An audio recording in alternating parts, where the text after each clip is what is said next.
2024-এর জেনপাস ইউজির exam দিয়েছো, তো তোমরা জানো কাউন্সিলিং প্রসেস তো শুরু হয়ে গেছে এবং কাউন্সিলিং তোমরা স্টার্টও করেছো। কাউন্সিলিং এর প্রসেসের মধ্যে এখন তোমরা জানো যেটা প্রসেসটা চলছে সেটা হচ্ছে কি না চয়েস ফিলিং। তোমাদের মেন যে স্টেপটা মানে তুমি কোন কলেজ পেতে চলেছো সেটা কিন্তু পুরোপুরি এটার উপর ডিপেন্ড করছে না, পুরোপুরি নয়, তুমি অবভিয়াসলি কি র্যাঙ্ক করেছো তার উপর তো ডিপেন্ড করবেই। তো তুমি ধরো অনেক পিছনের দিকে র্যাঙ্ক করেছো, ভাবছো সরকারি কলেজ পাবো তো আমি এমনভাবে চয়েস ফিলিং করবো সরকারি কলেজ হয়ে যাবে, না সেটা তো নয়। কিন্তু তুমি যে ধরনের, তুমি ধরো আমি যদি বিএসসি নার্সিং এর অ্যাসপেক্টে বলি তো মোটামুটি 2000-4000-এর মধ্যে র্যাঙ্ক করলে পরে জেনারেল কাস্টের ছেলে মেয়েরাও কিন্তু গভর্নমেন্ট কলেজে নার্সিং করার সুযোগ পায়। এবার সেই রকম একটা র্যাঙ্ক করার পরেও তুমি যদি ভুলবশত কিছু কলেজ সাজিয়ে ফেলো তো তাহলে কিন্তু সেক্ষেত্রে তোমার পছন্দের কলেজ হলেও তোমার থেকে হাতছাড়া হয়েও যেতে পারে।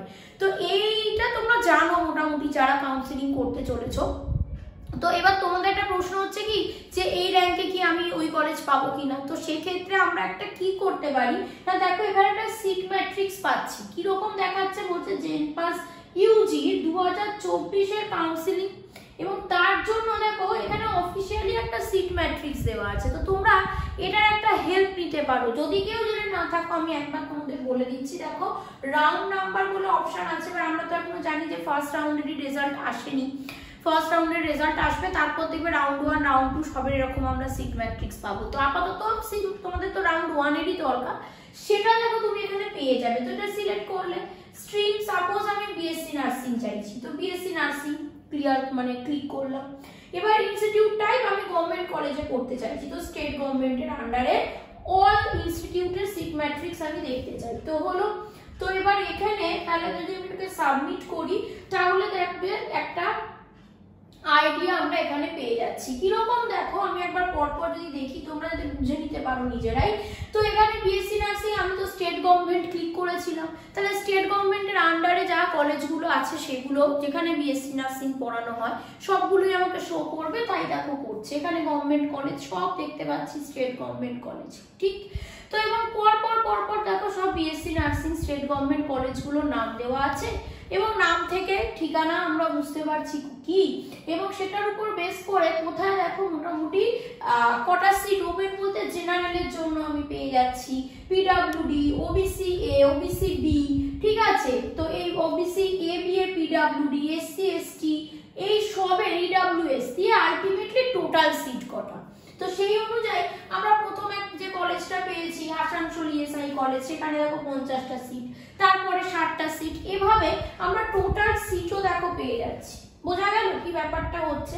তো সেই জিনিসটা দেখো এখানে কিন্তু আমরা দেখতে পাচ্ছি যে গভর্নমেন্ট কলেজগুলো তুমি লিস্টও পেয়ে যাবে এবং গভর্নমেন্ট কলেজগুলোর লিস্ট পাওয়ার সাথে সাথে কোথায় কত করে সিট আছে সেটার একটা ধারণাও তুমি পেয়ে যাচ্ছ, সেই অনুযায়ী তোমার র্যাঙ্ক কোথায় আছে। তবু দেখো 100% শিওর তুমি বলতে পারছো না, কেন তোমার আগে যে ছেলেটি বা মেয়েটি বা নার্সিং এর ক্ষেত্রে যদি আমি বলি শুধু মেয়েটি রয়েছে গভর্নমেন্ট কলেজে নার্সিং পড়ার জন্য, তো তাদের ক্ষেত্রে হচ্ছে কি যে তোমার আগের মানে র্যাঙ্ক করেছে যারা, তো সে ঠিক কি কলেজ চাইছে, অনেক ক্ষেত্রে কলেজ সাজানোটা তো ডিপেন্ড করে কে কোন কলেজ চাইবে না, কেউ চাইছে যে পার্টিকুলার আমি এই কলেজটিতেই পড়তে চাই, তার একটা স্বপ্ন যে আমি ওই কলেজ থেকে নার্সিং পড়বো কি এমবিবিএস পড়বো যেটাই হোক না কেন। আবার অনেকে ভাবছে যে না আমি বাড়ির থেকে কিছুটা কাছাকাছি যেটা হবে সেই রকম যে গভর্নমেন্ট কলেজ আছে সেখান থেকে পড়বো। তো তাই জন্য তোমার আগের স্টুডেন্টসরা যারা র্যাঙ্ক করেছে তারা কি কলেজ সাজাচ্ছে তার উপরও ডিপেন্ড করবে তুমি কোথায় সিট পাবে, বুঝলে না?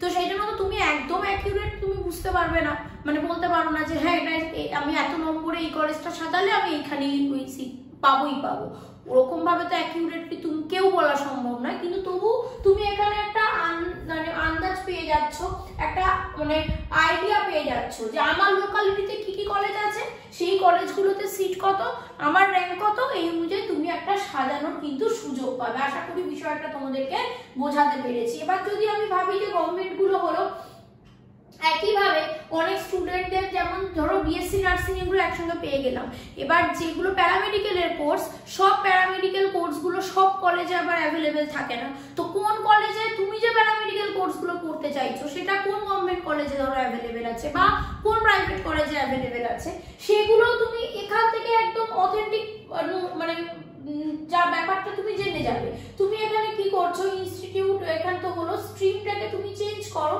যে সেখানে তুমি ধরো এখানে এগুলো যেন প্যারামেডিক্যাল কোর্সগুলো সেটা রাখলে, দিয়ে তুমি সাবমিট করো। তো করলে কি হবে না, তুমি কোথায় কি কি পাওয়া যাচ্ছে, কোথায় কি কি স্ট্রিম পড়ানো হচ্ছে গভর্নমেন্ট কলেজে, সেগুলো তো তুমি পেয়ে যাচ্ছ এখানে। দেখো এখানে তেমন ক্রিটিক্যাল কেয়ার টেকনোলজি সেটা কোন কলেজে আছে পেয়ে যাচ্ছ, মেডিকেল মাইক্রোবায়োলজি কোন কলেজে পড়ানো হচ্ছে পেয়ে যাচ্ছ, ঠিক আছে। তারপর হচ্ছে মেডিকেল ল্যাব টেকনোলজি কোথায় হচ্ছে, ফিজিওথেরাপি কোথায় হচ্ছে, তাহলে কোনটা কোন কলেজে পড়ানো হচ্ছে সেটা তুমি এখানে শর্ট লিস্টেড করে নিতে পারছো। নিয়ে সেই অনুযায়ী মানে নার্সিং এর ক্ষেত্রে আমার মনে হয় কলেজটা সাজানো অনেক সোজা, যে না গভর্নমেন্ট কলেজে নার্সিং কলেজ আছে সেগুলো আমি দেখে নিলাম, নিয়ে আমি মোটামুটি ভাবছি যে তার মধ্যে থেকে যেটা ঘরের কাছে হচ্ছে, বা আমার কোনো যদি ওই যেটা বললাম ইচ্ছে আছে এখানেই পড়ার, তো সেই অনুযায়ী আমি পরপর কলেজগুলোকে সাজিয়ে নিলাম। কিন্তু প্যারামেডিক্যালের ক্ষেত্রে তো আবার সব কলেজে সব কিছু নেই, তো তাহলে কলেজ এবং তার সঙ্গে আমি কি কোর্স করতে চাইছি দুটোকে কম্বিনেশন করতে হবে। তো সেই জন্য তোমরা কি করো, যে কোন কোর্সটা আমার মনে হয় প্যারামেডিক্যালের ক্ষেত্রে কলেজ চুজ তো করবে যে এই কলেজে আমি পড়তে চাই, কিন্তু তার আগে তুমি দেখো যে তুমি কোন কোর্সটা পড়তে চাইছো, ঠিক আছে। যে কোর্সটা তুমি পড়তে ইচ্ছুক সেই কোর্সগুলোকে আগে লিখে ফেলো, এবং সেই কোর্সগুলো এবার কোন কোন কলেজে আছে সেগুলোকে লিস্ট ডাউন করে তারপর সেই শর্ট লিস্টেড জায়গা থেকে তুমি কোন কলেজগুলোকে আগে সাজাবে কোন কলেজগুলোকে পরে সাজাবে এভাবে সাজাও। এবং আমার মনে হয় সব কম্বিনেশন যত গভর্নমেন্ট কলেজ আছে সবগুলোই তোমাদের সাজানো উচিত। মানে আমি স্টুডেন্টদের প্যারামেডিক্যালের ক্ষেত্রে বলছি, মানে একটা কলেজে ধরো 4টে কোর্স করানো হয়, এবার তুমি সেই 4টে কোর্সের মধ্যে থেকে তোমার যে কোনো একটা কোর্স বেশি প্রেফারেন্স আছে, তাহলে ওই কলেজ অনুযায়ী ওই কোর্সটা সাজালে, দেন অন্য কোন কোন কলেজে ওই কোর্সটাই পাওয়া যাচ্ছে সেগুলোকে পরপর সাজিয়ে নাও। তারপর কোর্স ওয়াইজ তুমি অন্য কলেজগুলোতে আসো। যদি কোনো স্টুডেন্ট ভাবো যে হ্যাঁ আমি এই কোর্সটাই পড়তে চাই, ধরো কেউ বিএমএলটি পড়তে চাও, তো সেক্ষেত্রে কি হয় বিএমএলটি কোন কোন গভর্নমেন্ট কলেজে আছে, তো তুমি বিএমএলটিটাকে ফিক্স রাখলে কোন কোন গভর্নমেন্ট কলেজগুলোতে বিএমএলটি পড়তে চাও, তো সেইগুলোকে পর আগে সব সাজিয়ে নিলে হয়ে গেল। দেন তুমি দেখছো যে না ওটা যদি না হয় আমি ওটা পেলাম না, তো এবার আমি ভাবছি যে ফিজিওথেরাপি পড়বো, তো যদি ওটা না হয় আমার সেকেন্ড অপশন হচ্ছে ফিজিওথেরাপি পড়া, তো তখন তুমি কি করলে না ফিজিওথেরাপি কোর্সটা নিলে, এবার সেগুলো কোন কোন গভর্নমেন্ট কলেজে আছে সেই অনুযায়ী তুমি পরপর সিকোয়েন্স সাজালে। তো এটা তোমার উপর ডিপেন্ড করছে যে তুমি কোন কোর্সটা পড়তে চাইছো, সেই কোর্সটা আগে শিওর হও যে আমি এই কোর্স পড়তে চাই, সেটাকে তুমি কলেজ ওয়াইজ পরপর সাজাও, দেন আবার একটা তোমার প্রেফারেবল কোর্স নাও, সেই কোর্সটাকে তুমি কলেজ ওয়াইজ সাজাও, এটা করতে পারো। বা আবার যদি কোনো স্টুডেন্টস ভাবো যে না আমি যদি ওই কলেজে পাই তাহলে এই কোর্সটা পড়বো, তা না হলে আমার দরকার নেই আমি ওই কলেজেই পড়বো, অন্য কোনো কোর্স হয়ে গেলে তাই পড়বো, তো সেটা তোমার চয়েস। যদি কারোর কলেজ ভিত্তিক কোর্স সিলেক্ট করতে চাও তো তাহলে সেই কলেজটা নিলে সেই কলেজে কি কি কোর্স আছে সেগুলোকে পরপর তোমাকে সাজাতে হবে। এই হচ্ছে মোদ্দা বিষয়। এবার পুরোপুরি অ্যাকিউরেট আমি কখনো একটা মানে কি বলা যেতে পারে চয়েস ফিলিং করতে পারি না। আমি যদি চয়েস ফিলিং করি আমার যেটা পছন্দ আমার অ্যাসপেক্টে আমি সাজাবো, আমার যেটা ঠিক মনে হচ্ছে। তোমার ক্ষেত্রে তুমি আলাদাই ঠিক সেটা তোমার মনে হবে যে তুমি কি কোর্স করতে চাইছো, কোথা থেকে করতে চাইছো, সেগুলোকে মাথায় রেখে কোর্স সাজাও। আশা করি আমি তোমাদেরকে বিষয়টা বোঝাতে পেরেছি।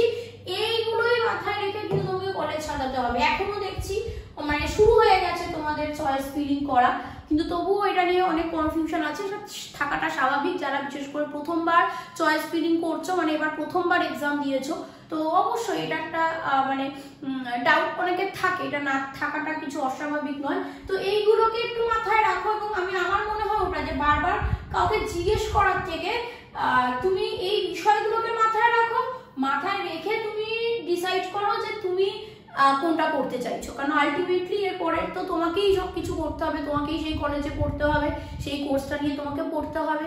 সেই কোর্স পড়ার পর পরবর্তী জীবনটা আরো শক্ত, যেখানে তুমি অ্যাপ্লাই করবে আর কি, মানে ব্যাপারটাকে তুমি চাকরি করতে যাবে, কাজ করবে, সেই সময় সেই জগতে তুমি কি করে সেই ব্যাপারটাকে মেনটেন করবে, কি করে নিজেকে আরো বেশি ফ্লারিশ করবে, উন্নত করবে, সেটা পুরোটা তোমার উপরেই সত্যি কথা ডিপেন্ড করছে। অন্য কেউ কিন্তু করে ফেলতে পারবে না এক্ষেত্রে। ওইভাবে গাইডেন্স তুমি বলতে পারো তোমরা এখন বড় হয়ে গেছো, নিজেকে নিজেরটা বুঝে এগিয়ে যেতে হবে আলটিমেটলি। তো সেই জন্য বিষয়টা তোমাদেরকে আমি বলতে পারি যে এইভাবে এই বিষয়গুলোকে মাথায় রেখে যারা নার্সিং এর জন্য অ্যাপ্লাই করছো যারা ধরো বিএসসি নার্সিং ছাড়া যে বাকি কোর্সগুলো আছে প্যারামেডিক্যালের সেগুলোর জন্য অ্যাপ্লাই করছে, এগুলো মাথায় রেখে চয়েস ফিলিং করো। আর একটা প্রশ্ন বারবার দেখছি তোমরা কমেন্ট করছো যে মেডিকেল ফিট সার্টিফিকেটটা প্যারামেডিক্যাল কোর্সের জন্য লাগবে কিনা। না, মেডিকেল ফিট সার্টিফিকেট প্যারামেডিক্যাল কোর্সের জন্য লাগে না।